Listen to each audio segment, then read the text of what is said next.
बिस्मिल्लाहिर्रहमानिर्रहीम। अस्सलाम वालेकुम नाज़रीन, मैं इमरान खान, आप देख रहे हैं मेरा यूट्यूब चैनल। और खबरें बेहद इंतहाई अहम है। सबसे बड़ी खबर तो सबसे बुरी खबर ये आपको बताते हुए चलेंगे, पाकिस्तान भर में इंटरनेट सर्विस मुअत्तल कर दी गई। इंटरनेट सर्विस कल पीटीए ने ये ऐलान किया था कि इंटरनेट सर्विस 8 फरवरी को मुअत्तल नहीं होगी, लेकिन उसके बावजूद आज इंटरनेट सर्विस मुअत्तल कर दी गई। खाली इंटरनेट सर्विस मुअत्तल नहीं कर दी गई, उसके साथ साथ तमाम नेटवर्क भी बंद कर दिए गए हैं।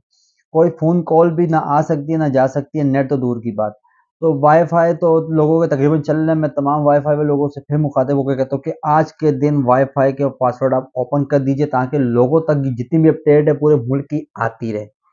और जो लोग ये कह रहे थे कि पाकिस्तान तहरीक इंसाफ का कोई उम्मीदवार बाहर नहीं आएगा, कहीं कैंप नहीं लगेगा इनका, वो ये वीडियो आप देख सकते हैं। जैसे मुस्लिम लीग नून का कैंप लगा हुआ है, जैसे टीएलपी वालों का कैंप लगा हुआ है, इसके साथ साथ ये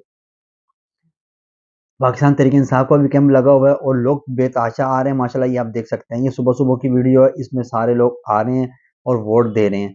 तो आप लोगों से भी ये गुजारिश है कि जल्दी जल्दी अपने घरों से निकले और आगे वोट का इंतखाब कीजिए। अपना आपका हक है उसको इस्तेमाल कीजिए और जल्दी जल्दी कोशिश कीजिए अपने घरों से निकले और वोट दीजिए। पुरअमन तरीके से आएँ, पुरअमन तरीके से जाएँ। ये जो लोग ये सोच रहे हैं कि पाकिस्तान तहरीक इंसाफ का कैंप नहीं होगा, कोई ये आपके सामने वीडियो मैंने दिखाई, कैंप ही लगा हुआ है और लोग भी आए हुए हैं और लोग वोट भी दे रहे हैं। तो आप भी अपने घरों से निकले। जिसने पाकिस्तान तहरीक इंसाफ को देना है उसके लिए भी राय हमवार हैं, जिसने टीएलपी को देना है, जिसने मुस्लिम लीग नून को देना है, पाकिस्तान पीपल्स पार्टी को देना है, जिसने जिसको भी देना है, आप सबके लिए सारी कैंपेनें लगी हुई हैं, सारे कैंप लगे हुए हैं। आप किसी कैंप में भी जाके अपना वोट का सेटिंग कर सकते हैं। आप सारा से ये गुजारिश है जल्दी जल्दी अपने घरों से बाहर निकलें।